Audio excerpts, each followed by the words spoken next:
Ces derniers jours, la Turquie d'Erdogan semble engranger de nombreux succès là où sa puissance militaire et diplomatique se déploie.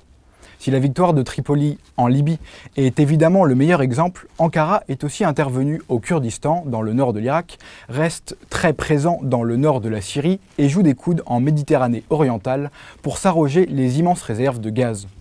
La Turquie s'affirme-t-elle donc comme l'acteur majeur du Proche et du Moyen-Orient ?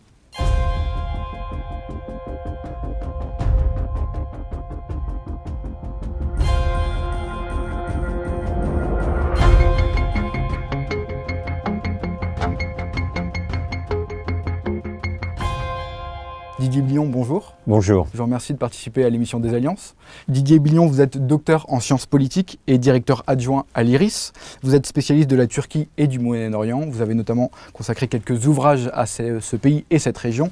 Et le dernier est juste devant, c'est Géopolitique des mondes arabes aux éditions Erol.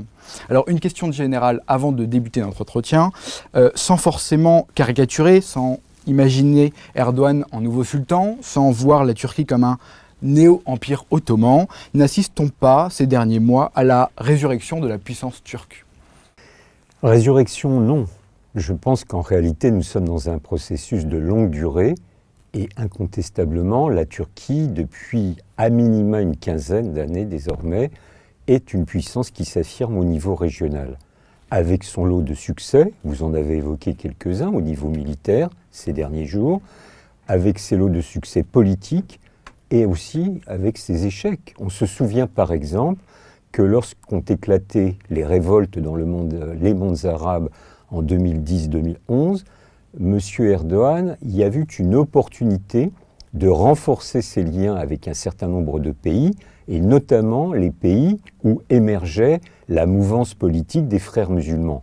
On se souvient qu'en Tunisie, on se souvient qu'en Égypte, bien sûr, mais aussi en Syrie, M. Erdogan avait fait un choix stratégique de privilégier des partenariats, voire des alliances avec ses forces politiques.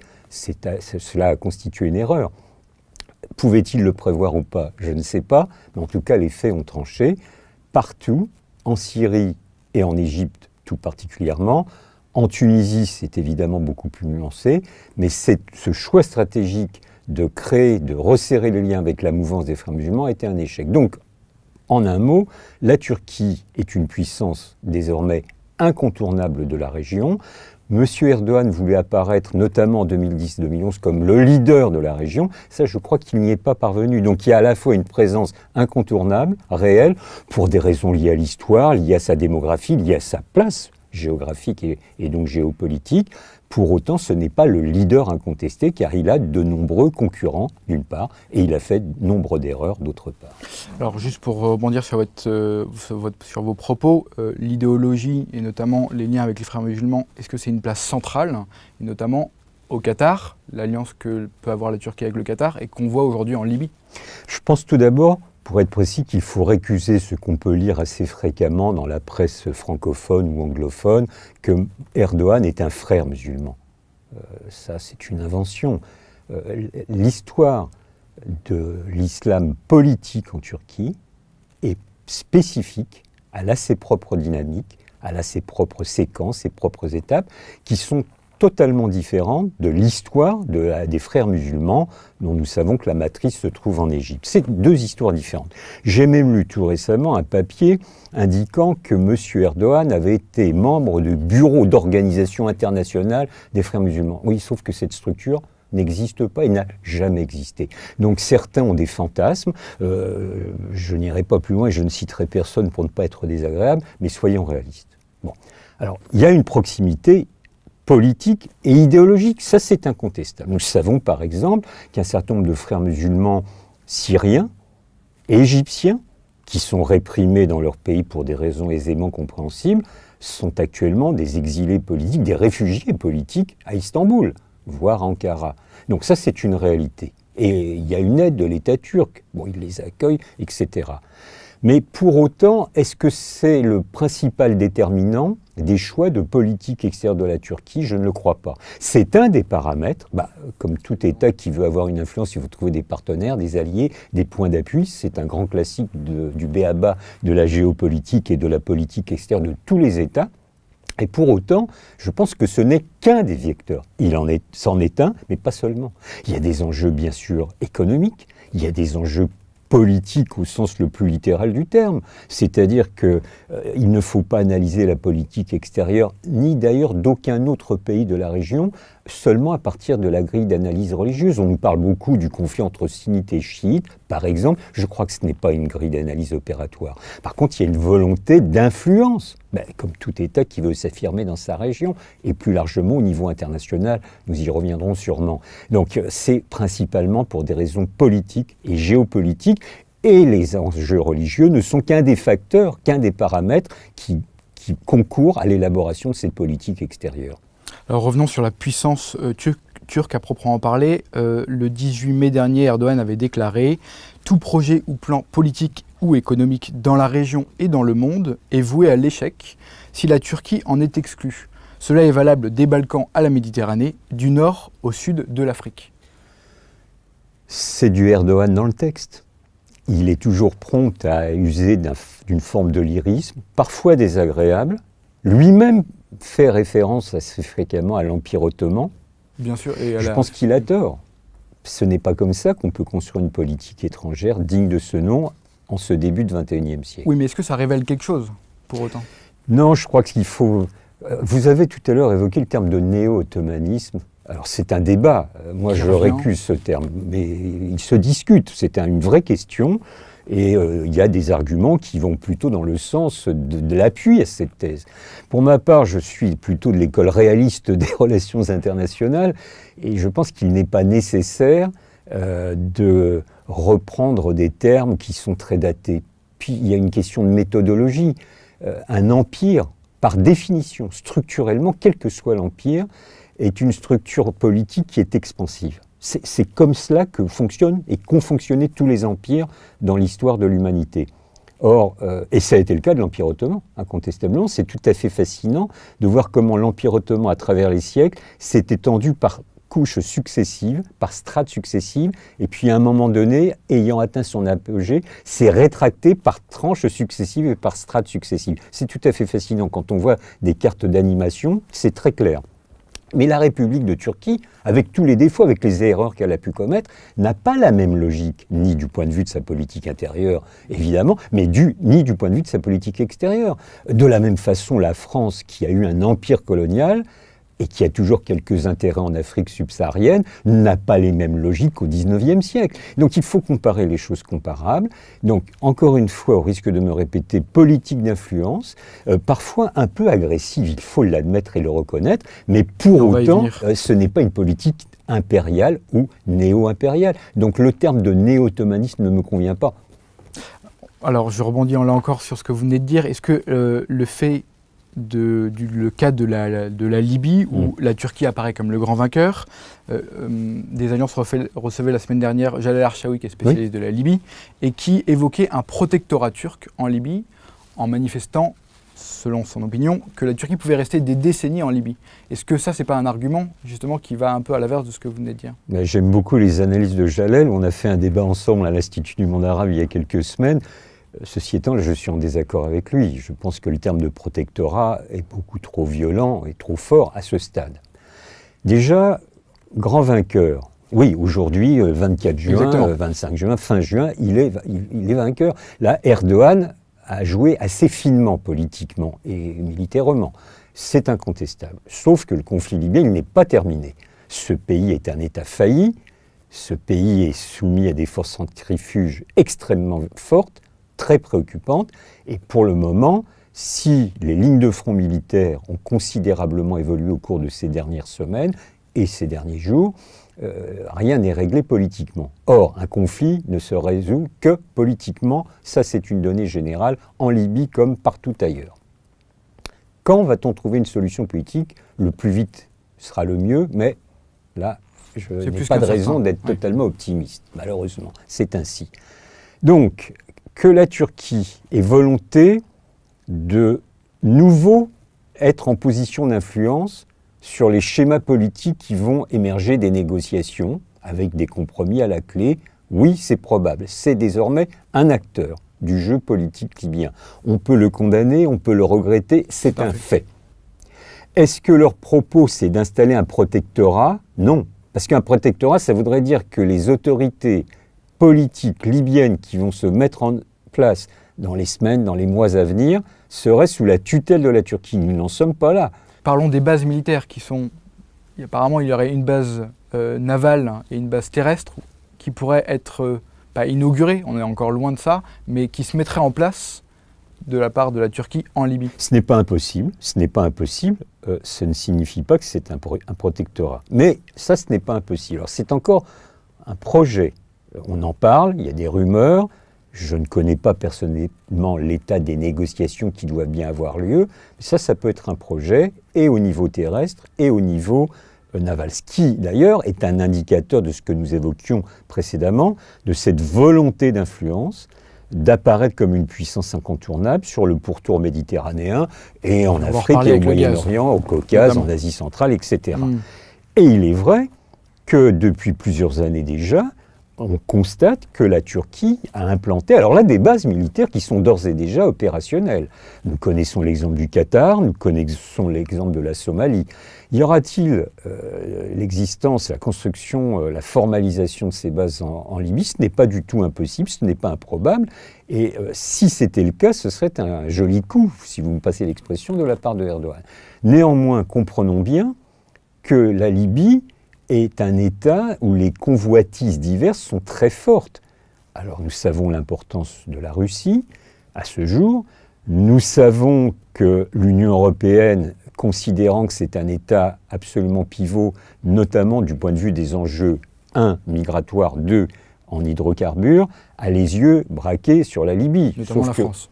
Notamment la France. Et on va en reparler. Et on va en reparler avec une quantité d'erreurs qui s'accumulent et qui commencent à être contre-productives pour les intérêts européens et ou français. Donc il y a de la concurrence, pour le coup.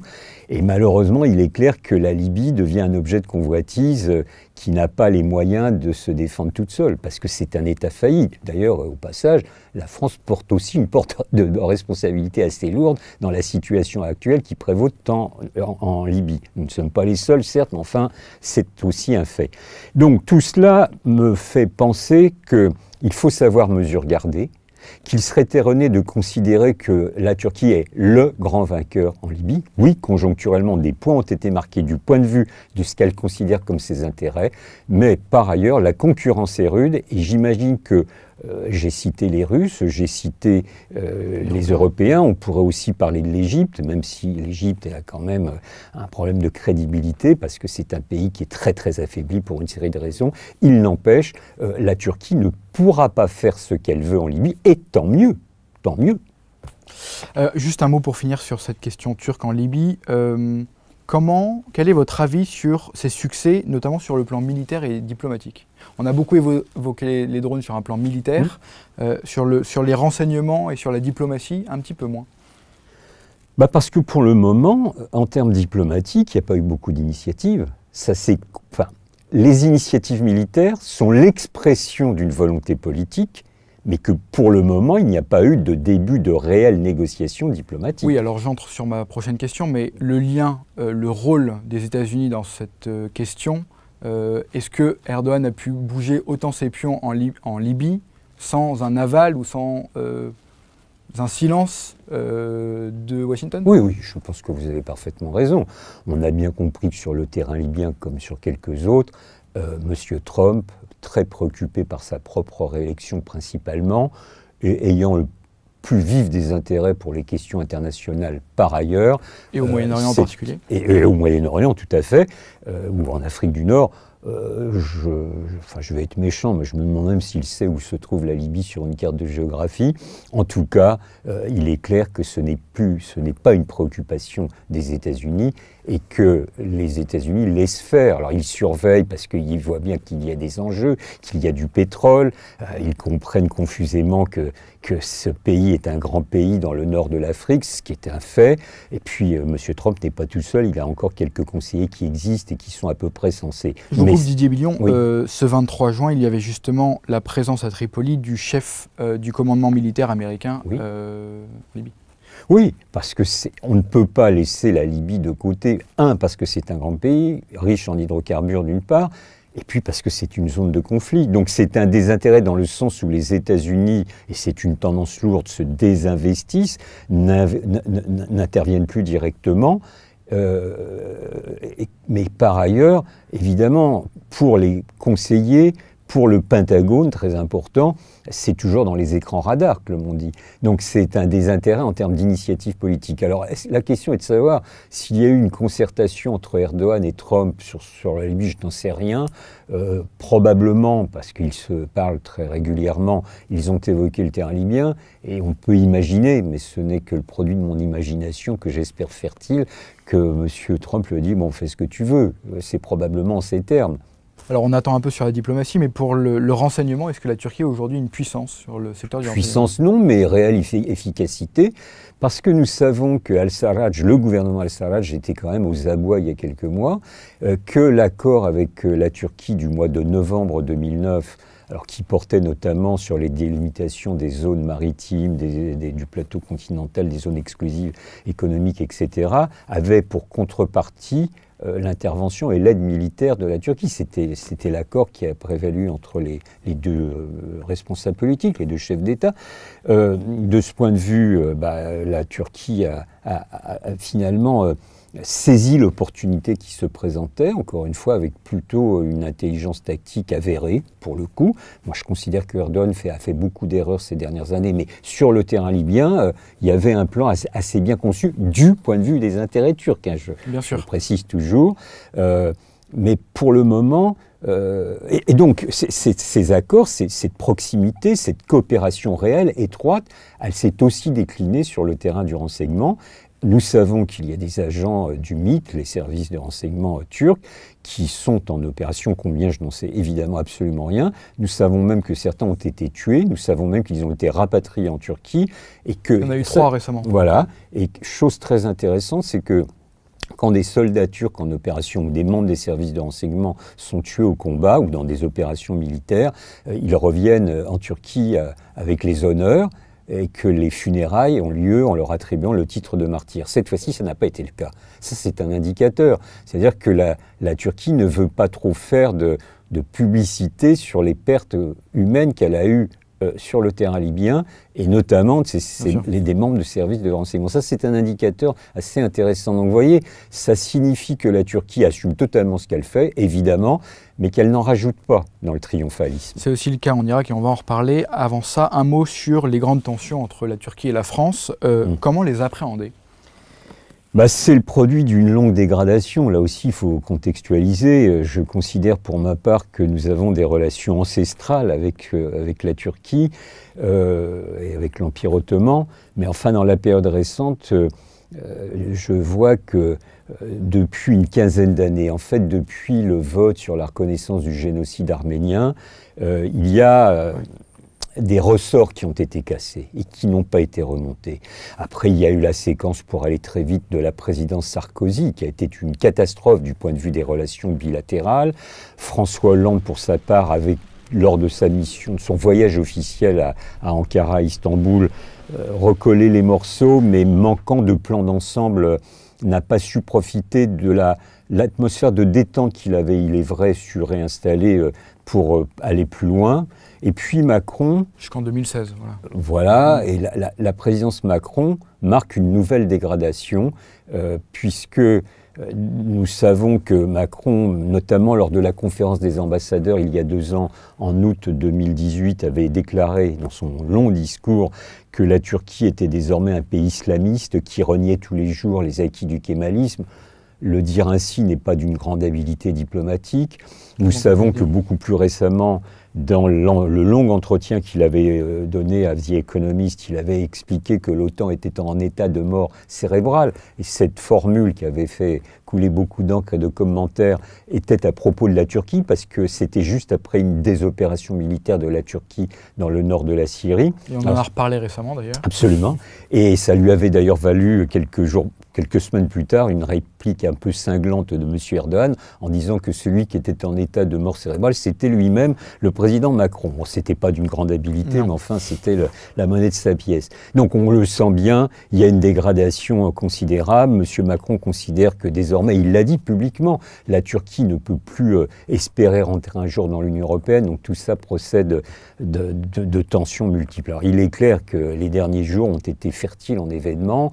Il y a notamment eu cet incident maritime entre des navires de la Marine nationale française et un navire turc, dont on sait très bien qu'il amenait des armes en Libye. Alors là, Et je vous coupe, mais Didier Billon, le navire français était sous bannière ou sous opération de l'OTAN. Absolument. C'est au nom de l'OTAN. Alors, évidemment, suite à cela, la France a vivement et de façon véhémente protesté au sein de l'OTAN, en disant que c'était absolument insupportable que des navires d'États membres de l'OTAN se comportent ainsi. L'OTAN reste infiniment prudente, parce qu'évidemment, elle ne peut pas se séparer de la France, c'est une évidence, mais elle ne peut pas non plus être trop sévère à l'égard de la Turquie, parce que M. Stoltenberg, le secrétaire général de l'OTAN, ne cesse de le répéter à propos de ces derniers incidents, mais il l'a fait à de nombreuses reprises. Je me souviens très bien que l'été dernier, lorsqu'il y a eu le déploiement des S-400 russes sur le sol turc, enfin la première partie des systèmes de missiles antimissiles, 2 ou 3 jours plus tard, après le début du déploiement russe, c'était le 12 juillet très exactement. Donc quelques jours plus tard, M. Stoltenberg, dans une conférence dont il donnait l'ouverture aux États-Unis, expliquait, je cite de mémoire, on ne peut pas réduire nos relations avec la Turquie dans le cadre de l'OTAN au seul S-400. Donc ça voulait dire que la Turquie a un rôle très important pour les intérêts de l'OTAN, et c'est toujours la ligne de M. Stoltenberg. Donc vous voyez, l'OTAN va sûrement faire une enquête sur ce qui s'est passé exactement, c'est le mandat. Je pense qu'il y aura un jour un communiqué demandant et aux Français et aux Turcs de faire baisser la tension, puis ça n'ira pas plus loin. Mais sur le cas précis de la Libye, comment analysez-vous les choses entre la Turquie et la France, même s'il n'y a pas eu de confrontation directe? Enfin, je ne crois pas et on ne pense pas. Mais aujourd'hui, il y a des déclarations, il y a surtout beaucoup d'intérêts divergents. Oui, parce que M. Macron, je pense, si je lis bien ses déclarations, est persuadé que M. Erdogan fait le lit des islamistes. Et c'est d'ailleurs pour cette raison que M. Macron, président d'un pays membre du Conseil de sécurité, donc Conseil de sécurité de l'ONU qui soutient le gouvernement al-Sarraj, en réalité a une position plus qu'ambiguë en ayant une empathie, c'est le moins qu'on puisse dire, à l'égard de M. Haftar. Donc sur le terrain libyen, la France, de facto, et la Turquie soutiennent deux camps opposés. Donc ça exacerbe les ressentiments et les différends. Mais quand même, je suis atterré, comme citoyen français, que mon pays, membre du Conseil de sécurité, n'ait pas pris des initiatives politiques pour défendre le gouvernement qui est soutenu par l'ONU. Pour le coup, quoi qu'on puisse penser de M. Erdogan, il se place, lui, plutôt dans le sens de la légalité, ou ce qu'on appelle la légalité internationale, quand même. Alors, ce n'est pas le seul. J'ai bien aussi constaté qu'un autre pays, je peux en parler avec vous, la Russie, membre du Conseil de sécurité, soutient Haftar, ou soutenait Haftar. J'ai compris que les liens étaient en train de se distendre. Ou a des intérêts dans la partie Est. On va dire ainsi. Donc, nous sommes à front renversé. C'est infiniment compliqué. Puis alors, autre facteur supplémentaire, on voit bien qu'il y a des recompositions géopolitiques au niveau du Moyen-Orient. Et on voit bien la proximité politique de la France avec des États tels les États arabes unis et l'Arabie saoudite qui soutiennent Haftar, ainsi que l'Égypte au passage, versus la Turquie qui, elle, a un partenariat privilégié avec le Qatar, qui soutiennent le gouvernement de Sarraj, et ça nous renvoie à la question des frères musulmans que nous évoquions précédemment. Alors on s'éloigne un poil du Moyen-Orient, passez-moi l'expression. Un autre pays est au bord de la guerre avec la Turquie, c'est la Grèce. Le gaz en Méditerranée orientale est en cause, Est-ce un nouveau foyer d'embrasement selon vous? Non, d'embrasement pas. Enfin, en tout cas, je ne le souhaite pas, bien sûr. Vous savez, les crises entre la Turquie et la Grèce sont multiples et sont récurrentes. Alors on peut le regretter d'ailleurs. Il y a eu quelques périodes de réchauffement des relations et c'était positif. Et puis très rapidement, on est dans une nouvelle escalade. Comment ? On n'est pas dans une nouvelle escalade. Oui, on est dans une escalade. Ça, c'est vrai, escalade verbale, y compris en mer Égée. Là aussi, les navires des marines nationales grecques et turques, dans le ciel, les avions de chasse grecs et turcs se frôlent, s'amusent à se foncer dessus. Enfin, s'amusent. Oui. Je mets des guillemets au terme, bien évidemment. Donc tout cela est infantile d'une part, préoccupant et peut être dangereux. Et je me souviens, il y a quelques années, ils se sont tellement rapprochés, c'était deux chasseurs, qu'il y a un des pilotes grecs qui a été obligé de s'éjecter. Donc c'est sérieux, c'est sérieux. Ça ne veut pas dire embrasement, il faut savoir mesurer garder. Mais ce qui est important, en l'occurrence et dans la conjoncture actuelle, c'est bien évidemment tous les enjeux géopolitiques autour de la prospection et de l'exploitation des gisements d'hydrocarbures gaziers qui se trouvent en Méditerranée orientale. Et là aussi, il y a des divergences. Les Grecs ont créé un partenariat avec les Chypriotes grecs, avec Israël, avec l'Égypte et avec les Italiens. Et évidemment... Il manque la Libye et la Turquie. Eh bien c'est ça. Et cela explique l'accord de délimitation des zones maritimes que nous évoquions, qui date du mois de novembre 2019, il y a un peu plus de 6 mois maintenant, qui permettait à la Turquie ou pensait-elle en tout cas, de faire des prospections à la suite de cet accord avec la Libye. Parce que la Libye fait partie de la Méditerranée orientale, on l'oublie souvent. Donc là aussi, nous voyons des jeux d'alliances ou de partenariats qui sont en train de se créer. Et évidemment, la racine de ce problème, c'est la question de Chypre. Chypre est dans une situation juridique et politique assez singulière. Quand on m'explique que Chypre fait partie de l'Union européenne, j'ai toujours tendance à préciser que c'est la partie chypriote grecque qui fait partie de l'Union européenne, donc la partie sud de l'île. Nous savons que l'île est occupée sur 38% de son territoire par l'armée turque. Un mot sur l'Irak. La Turquie a lancé 2 opérations militaires au Kurdistan ou dans la région du Kurdistan. Quelle analyse faites-vous de cet engagement, de manière succincte ? Bon, là aussi, hein, c'est assez fréquent. Alors, il n'empêche que ça pose question et ça pose problème parce que les autorités irakiennes ont bonne raison de protester. C'est une incursion sur un territoire étranger, sur le territoire national irakien. Oui, même s'il y a déjà des bases ou des installations militaires. Oui, enfin, c'est des bases de commando, oui, alors il y a un camp d'entraînement turc qui existe, mais ça c'est en accord avec le gouvernement irakien, avec les autorités de Bagdad. Donc ça c'est un accord, on n'y peut rien, mais c'est une réalité. Mais les incursions aériennes, et c'est le cas présentement sur les bases du PKK qui se trouvent dans les monts Kandil, donc dans le nord de l'Irak, dans le nord de la zone kurde d'Irak, c'est assez fréquent. Alors là aussi, je pense que du point de vue de la légalité internationale, c'est tout à fait condamnable, c'est clair et net de mon point de vue. Alors les autorités turques répondent que c'est pour lutter contre le terrorisme, et là le vocable de terrorisme a bon dos. Et on pourra parler une heure. Ce qui est à fait avéré, c'est que le PKK a son état-major central dans cette région. Ça, c'est une certitude. Ce qui, au passage, ennuie bien les autorités kurdes du gouvernement régional du Kurdistan d'Irak, dirigé par le PDKI, le Parti démocratique du Kurdistan d'Irak de la famille Barzani, parce que le PKK, dans cette partie du Kurdistan d'Irak, est un empêcheur de tourner en rond. Donc, en l'occurrence, il est intéressant de constater que les Kurdes d'Irak, du gouvernement régional du Kurdistan d'Irak, ne condamnent pas avec grande véhémence les incursions turques. Parce que tout ce qui peut contribuer à affaiblir le PKK est bon à prendre pour eux.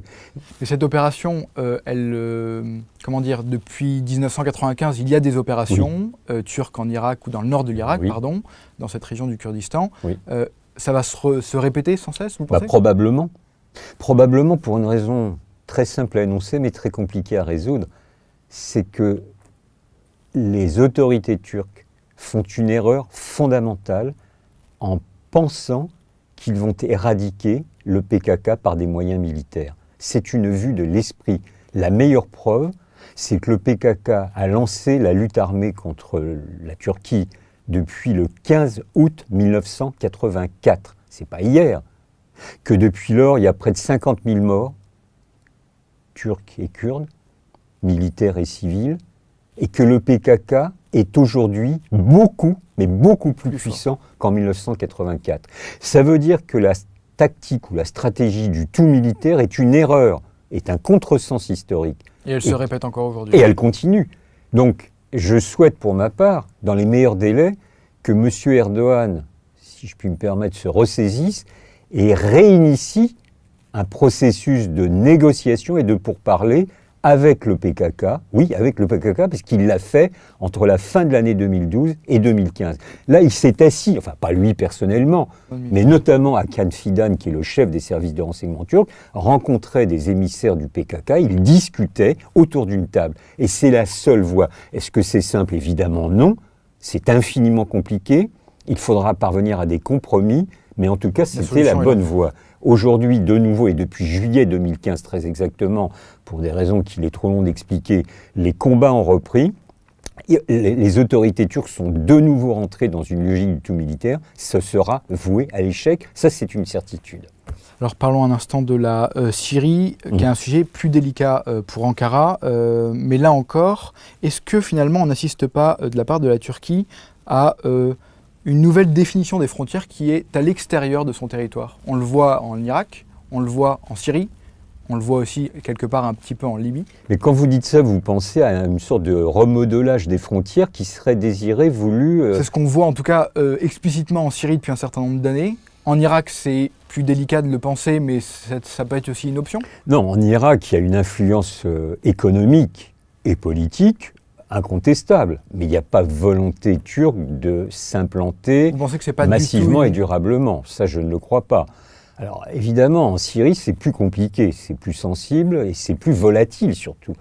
Parce que le conflit militaire en Syrie n'est pas terminé, qu'une solution politique ne parvient toujours pas à se dessiner, que l'entité kurde du nord de la Syrie, dite le Rojava, même si elle a été considérablement affaiblie par les coups de boutoir militaires turcs au cours des dernières opérations militaires, au cours des derniers mois et dernières années, existe. Il y a une réalité kurde dans le nord de la Syrie, c'est incontestable.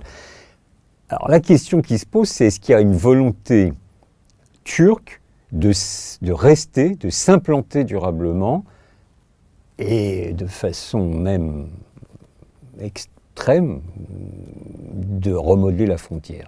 Ça, je n'y crois pas. Je pense vraiment que la question des frontières restera en l'état et qu'il n'y aura pas de modification de leur tracé. Par contre, ce qui est vrai actuellement, c'est que non seulement il y a une présence militaire turque à plusieurs endroits du nord de la Syrie, ça c'est une réalité, et je constate surtout que dans les zones où se trouvent les militaires turcs, il y a aussi une volonté de développer les écoles, parce que c'est des zones de combat, de conflit, et des écoles turques. Il y a la mise en place de dispensaires, de structures d'accueil médical. Il y a la mise en place de réseaux d'irrigation. Donc tout ça sont quand même des indicateurs de la volonté de rester indéfiniment, je n'en sais rien. De s'installer un petit peu. De s'installer, oui, ça c'est vrai. Mais je n'irai pas pour ma part jusqu'à une volonté turque de remodelage des frontières. Mais la présence quand même s'inscrit dans la durée. Mais la question qui se pose, c'est qu'en Syrie, comme en Libye, qu'on évoquait précédemment, c'est une solution politique qui va s'imposer. Ce n'est pas une solution militaire. De toute façon, militairement, on a bien compris que Bachar el-Assad avait été conforté, même s'il n'a pas reconquis tout son territoire, la preuve. Mais une solution politique est non seulement souhaitable, mais souhaitable dans les meilleurs délais. Alors il y a beaucoup d'enjeux. Il y a des puissances extérieures qui, elles aussi, sont incontournables, la Russie principalement. Bon, souhaitons qu'une solution politique et diplomatique puisse se mettre en œuvre. À ce moment-là, c'est peut-être pas pour demain la veille, mais j'espère le plus vite possible, quid de la présence de la Turquie? Lui sera-t-il attribué un mandat international pour reconstruire le nord de la Syrie? Si c'est le cas, je doute que Bachar el-Assad ne l'accepte. Donc quel sera le compromis? Je n'en sais rien, il est beaucoup trop tôt et personne ne peut le savoir, mais je le place plutôt en ces termes. Donc une volonté de rester, de s'installer, oui, très probablement, si possible à terme avec un mandat international, ce serait idéal pour la Turquie. Y parviendra-t-elle? Je ne le sais vraiment pas, parce qu'il y a tellement de paramètres qui empêchent aujourd'hui la remise en œuvre d'un processus politique et diplomatique que malheureusement, je crains que nous ne parviendrons pas à ce compromis au cours de l'année 2020. Alors un dernier mot sur l'aspect militaire. On a parlé de pas mal de théâtres d'opérations. Vous avez aussi évoqué la présence de bases militaires turques en Somalie. Il y en a une au Soudan, il y en a une en Irak, possiblement en Libye. Il y a des installations en Irak. Il y a des partenariats très forts en Syrie. Est-ce que cette puissance, finalement, est assez nouvelle, la puissance militaire turque, et qu'est-ce que ça signifie? Oui, alors, puissance militaire turque, il y a déjà, on entend souvent, c'est la deuxième puissance militaire de l'OTAN. Ouais. Par le nombre d'hommes, je précise toujours. Parce qu'en termes de capacité opérationnelle, je n'aurais pas tout à fait la même appréciation. L'armée turque, elle est un peu duale, si vous me passez l'expression. Ils ont des troupes d'élite, des commandos extrêmement efficaces, opérationnels, oui, c'est vrai. Ils ont aussi un corps de techniciens militaires très efficaces. Alors, on les a vus à l'œuvre en Libye, là, c'est clair et net. Par contre, numériquement, la grande masse de l'armée turque, c'est pas une armée très efficace. Oui, même si je me permets de vous couper, Didier Billion, mais oui. la puissance aujourd'hui d'une armée, on le voit notamment en Libye, c'est pas une armée contre une armée, c'est des drones notamment, comme on le voit. Oui, oui. Et ça, aujourd'hui, ils excellent. Absolument. Et d'autant que ce sont des drones de fabrication nationale, turque. Une vraie industrie. La plus grande fabrique de drones, c'est Al Bayrak.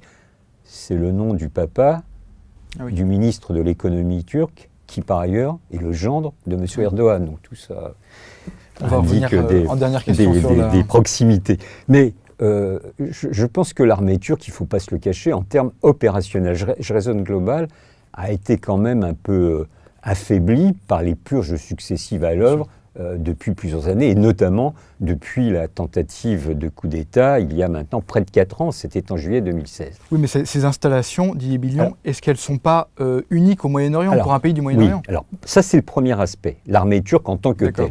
Mais il y a la projection extérieure, et ça c'est nouveau. Ça c'est clairement nouveau. Vous avez évoqué la Somalie, le Qatar. Alors le Soudan, il faut faire attention parce qu'il y avait un projet de 2 bases d'ailleurs, maritimes d'une part et terrestres, sauf qu'elles ne sont pas construites, parce qu'il y a quand même eu quelques turbulences au Soudan politique, et puis surtout les États voisins du Soudan, je pense principalement à l'Égypte et à l'Arabie Saoudite, voyaient ça d'un très mauvais œil. Donc les Soudanais avaient préféré, avant même le départ forcé de Bachar el-Bachir, surseoir à cette décision. Et là, les Soudanais ont d'autres chats à fouetter que de s'occuper des potentiels bastions. Mais bon, mais pour le cas qatari et somali, vous avez raison, et c'est tout à fait nouveau. Et ça provient, c'est l'expression militaire de cette volonté politique turque que nous évoquions, de se projeter, d'apparaître comme une puissance qui désormais compte, et surtout une puissance qui résonne désormais à 360 degrés. Parce qu'on a beaucoup parlé, c'était le sujet de notre rencontre, de la Turquie au Moyen-Orient, en Afrique du Nord. Mais comprenons bien qu'en Afrique notamment, c'est exceptionnel de voir les efforts qui ont été faits par la Turquie au niveau politique et économique. Le nombre d'ambassades turques sur le continent africain s'est multiplié par 3 en 15 ans. La première compagnie aérienne sur le continent africain, désormais, c'est Turkish Airlines. 51 comptoirs de Turkish Airlines. Si vous voulez voyager d'un pays à un autre en Afrique, c'est plus Air France qu'il faut prendre, c'est Turkish Airlines. C'est comme ça. Donc tout ça procède d'un plan concerté, d'une volonté. Je passe les sommets turco-africains qui se réunissent régulièrement. Donc tout ça est très important. Alors, sachons mesure garder là aussi. Je ne dis pas qu'aujourd'hui, la Turquie est une puissance, une grande puissance sur le continent africain. Non, ça se développe. On n'est pas là. Mais il y a un plan concerté, planifié, oui pour un plan c'est assez logique, mais qui donne des résultats positifs. Et d'ailleurs je pense que très rapidement, la France serait bien fondée à réfléchir un peu plus sur les possibilités d'avoir des coopérations avec la Turquie sur le continent africain. Alors, ce n'est pas la conjoncture pour les raisons que nous avons expliquées. Et je vous ferai venir à nouveau dans notre studio si jamais c'est le cas. Mais une dernière question pour finir notre entretien, Didier Billion. On a beaucoup évoqué donc l'aspect extérieur de la Turquie. Sur la scène nationale, Erdogan a quelques difficultés. des difficultés politiques, notamment, mais aussi des difficultés sur son économie, même s'il y a eu beaucoup d'investissements publics qui ont été réalisés. Il y a eu un coup d'État, il faut le rappeler, il y a moins de 4 ans. Est-ce que cette projection militaire, comme on a pu le voir depuis quelques minutes, est finalement pas une fuite en avant pour lui? Il y a un aspect de politique intérieure, ça c'est clair et net. Alors sur le Nord Syrie, c'est l'unité nationale, à part le parti kurde qui est représenté au Parlement, enfin un parti kurdiste pour être plus exact, qui connaît la répression, dont l'ancien secrétaire général est en prison depuis de nombreuses années, mais il y a une dimension clairement de politique intérieure. C'est un peu le cocorico national. C'est vrai sur la Syrie, quand il s'agit d'aller taper sur les affidés du PKK, il y a quasiment unité nationale. Pour le cas libyen, M. Erdogan a été beaucoup plus critiqué. L'opposition parlementaire, parce qu'elle existe, même très affaiblie, a été beaucoup plus critique, considérant qu'il y avait une politique aventuriste de la part de M. Erdogan. Ça, il ne faut pas le sous-estimer. Mais vous avez 1000 fois raison. Je pense que ces incartades militaires, parfois couronnées de succès, relèvent aussi, pas uniquement, je n'en reviens pas sur tous les éléments que nous avons donnés, mais de politique intérieure, parce qu'il y a une sorte d'affaiblissement de Erdogan. Alors, affaiblissement relatif, il y a juste un an, il y a eu les élections municipales en Turquie. Ouais. J'ai lu partout, considérable affaiblissement d'Erdogan. Attention. Erdogan a perdu les grandes villes turques, ça c'est très important. Istanbul, Ankara et Izmir qui étaient déjà aux mains de l'opposition. Mais Erdogan, enfin le parti de M. Erdogan, l'AKP, le parti de la justice et du développement, a quand même fait 44% des suffrages exprimés. Donc c'est un affaiblissement réel. Puis le symbole de la perte d'Istanbul est évidemment politiquement très important. Pour autant, Erdogan n'a pas dit son dernier mot. Mais il est clair qu'il n'est plus dans la même situation triomphale et triomphante qu'il y a 10 ans. Que si j'ose prendre une expression française, il a mangé son pain blanc. Donc les choses sont plus compliquées et aggravées, bien sûr, par la crise économique récurrente en Turquie depuis maintenant 2 ans, qui pose question, accroissement du chômage, l'inflation qui est à la hausse et qui rappelle de bien mauvais souvenirs à la population turque, et puis une économie qui connaît des défis structurels. Alors, là aussi, je relativise, c'est quand même un pays qui fait partie du G20, classé comme 17e économie mondiale, donc un pays qui connaît des soubresauts, des turbulences économiques, mais ce n'est pas un pays à genoux non plus. Donc, vous voyez, là aussi, il faut faire la part du vrai et du faux, mais il est vrai que la Covid venant sur ces faits rajoute des difficultés économiques, mais ça, je ne connais pas un seul pays à travers le monde qui n'ait pas le même type de problématique. Merci beaucoup Didier Bullion pour toutes vos réponses. Merci à vous. Je rappelle que vous êtes directeur adjoint de l'IRIS et spécialiste de la Turquie. Merci. Merci à vous.